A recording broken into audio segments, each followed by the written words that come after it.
Halo Bray, kembali lagi di Gaptek.id. Jadi kalau misalkan gue lagi live streaming, itu kadang ada aja yang minta gue rekomendasi laptop gaming.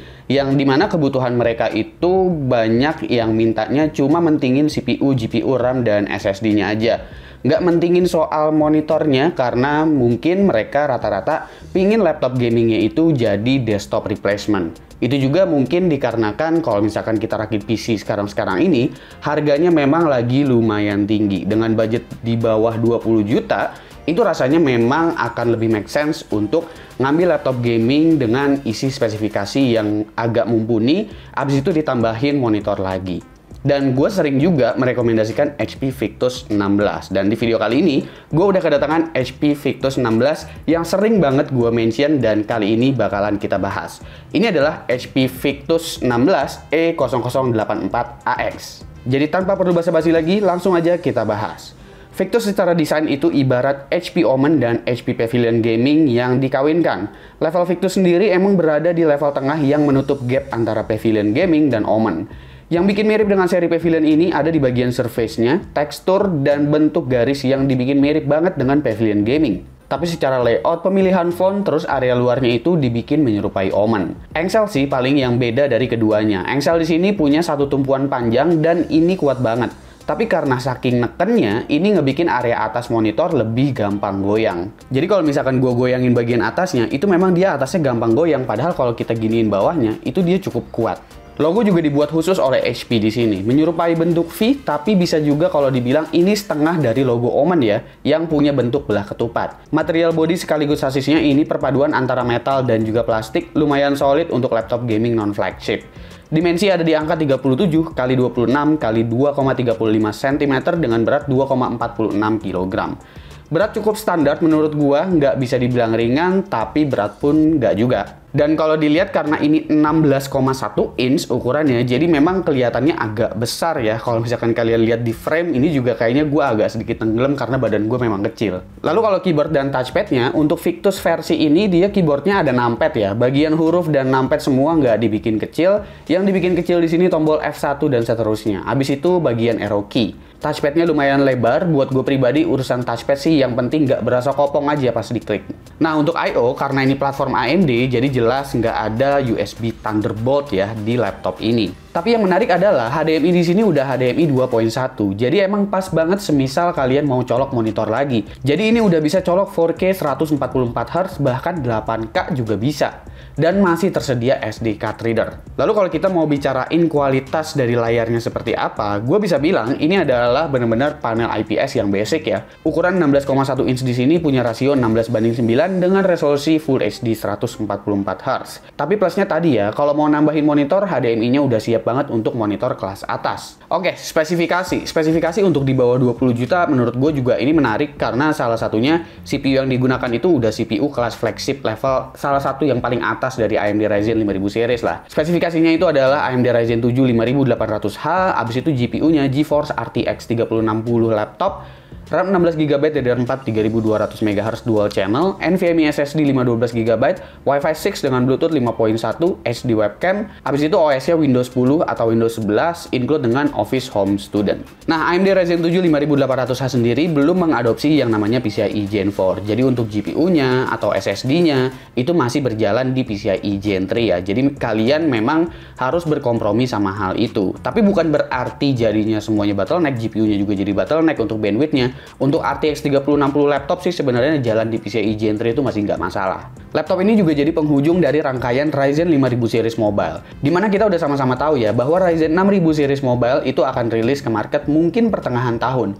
Nggak masalah untuk dibahas karena bisa aja dalam waktu dekat bakalan ada diskon lagi untuk Ryzen 5000 series. RTX 3060 yang ada di sini adalah versi 95 watt ya. Ini versi paling basic juga, tapi seenggaknya buat yang ngincer jumlah CUDA core ini akan tetap penting. Dan gaming pada resolusi Full HD di level 95 watt ini harusnya juga udah cukup. Oke, opsi upgrade yang tersedia gimana nih untuk Victus 16 E0084AX? Opsi upgrade yang tersedia itu ada 2 slot M.2 NVMe di sini, masih ada satu yang nganggur kalau mau nambahin storage lagi. Habis itu untuk RAM-nya udah dual channel, jadi kalau mau upgrade harus ganti semuanya dan ini bisa sampai 64GB dual channel. Kita lanjut ke utilities ya. Meski namanya ini Victus, utilitiesnya tetap dari Omen Hub. Terdapat 3 profile power yang bisa disesuaikan di sini, tapi nggak ada fitur undervolting ataupun slider overclocking seperti di versi Intel. Oke, langsung aja lah ya, kita bahas mengenai performance-nya seperti apa untuk HP Victus 16 E0084AX. Mulai dari Cinebench R15 terlebih dahulu. Untuk multicore-nya ini dapat di angka 1977 pada pengujian gua. Kelihatan CPU di set cukup kenceng, hampir mendekati versi Ryzen 9-nya. Single core-nya juga kenceng, ada di angka 220. Lanjut ke Cinebench R20, multicore dapat sekitar 4600-an. Jelas ini kenceng dan untuk single core ada di angka 540. Yang menarik dari Ryzen 7 5800H itu powernya nggak bengkak. Karena kalau dicek package powernya di sini mentok di sekitar 64 watt. Yang berarti untuk di bawah 3D render pun suhunya relatif aman karena nggak nyentuh angka 95 ke atas. Ngedit video di Adobe Premiere buat playbacknya juga udah pasti lancar ya. Kayak biasa gue pakai Project 4K di sini yang udah diisi dengan Lumetri dan sebagainya. Standar editing gitulah, dan ini previewnya full quality. Export ke 4K lagi nggak ada masalah, kenceng. Project berdurasi 2 menit 29 detik, di sini beres dalam waktu 1 menit 27 detik aja. Oke, RTX 3060 versi 95 watt. Bagaimana dengan performance-nya? Sebenarnya gue udah banyak sih bahas laptop yang GPU-nya itu RTX 3060 95 watt. Tapi nggak apa-apa, kita bahas lagi. Nah, untuk 3D Mark Firestrike di sini graphics score-nya itu ada di level 19 ribuan, berbeda dengan versi 115 atau 130 yang bisa di atas 20 ribu. Tapi untuk resolusi Full HD, di real world scenario itu nggak akan berasa sih. Nah, untuk 3D Mark Timespy masih tetap dapat skor yang lumayan tinggi. Jika kalian pakai monitor 27 inch di resolusi 1440p, masih ada alasan gua rasa untuk naikin resolusi. Oke, langsung aja kita lompat ke game ya. Pertama ini adalah Death Stranding. Game ini gue menggunakan preset Very High dengan DLSS Quality.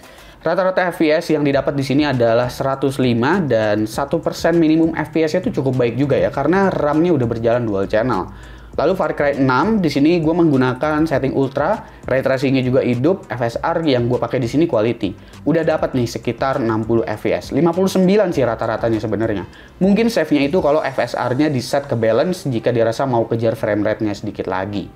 Lalu selanjutnya ini adalah Horizon Zero Dawn. Game ini gue set dengan Ultimate Quality. Hasilnya oke kok, bisa dapat rata-rata 70 FPS dengan 1% minimum di 54. Kenapa tes gue ini banyak ke game yang adopsi dari PlayStation juga karena cenderung lebih berat aja gitu rasanya di Windows. Nah, kalau soal temperaturnya, ini kalau CPU dan GPU load berbarengan, ini juga CPU-nya nggak nyentuh 90 derajat ya. Paling tinggi 85, terus GPU-nya karena 95 watt, itu udah pasti bakalan adem banget. Di sini sekitar 70 lebih dikit aja sih. Oke, SSD. Bagaimana dengan SSD-nya? Untuk sampel yang ada di gua ini, SSD bawaannya itu OEM-nya dari Micron ya. Nggak akan semua dapat Micron sih, tapi kalian bisa lihat kalau sequential speed-nya itu rata-rata di atas 3 GB per second, baik itu read-nya atau write-nya. Dan 4K random-nya juga cukup kencang.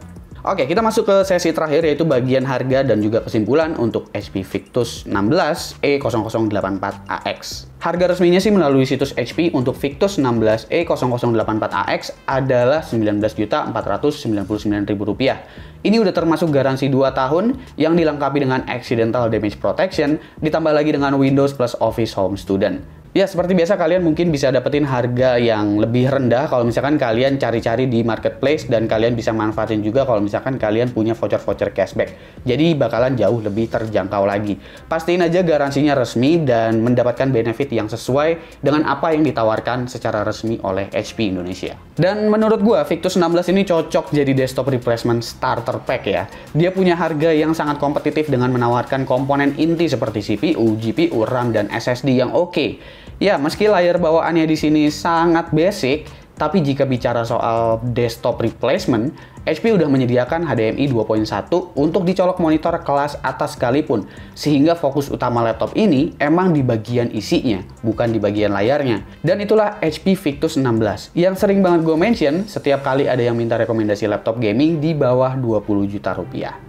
Kira-kira menurut kalian gimana? Coba komen aja di bawah dan kasih pendapat kalian masing-masing. Jangan lupa like, share, dan subscribe jika video ini menarik buat kalian. Follow sosial media gue kalau lu kepo sama apa yang ada di balik layar Gaptek. Beli juga merchandise Gaptek kalau kalian ingin support Gaptek dengan cara lain. Ada beragam teaser di sana, silahkan cek link di deskripsi kalau emang kalian mau beli. Gue Suki dan seperti biasa sampai jumpa di lain kesempatan.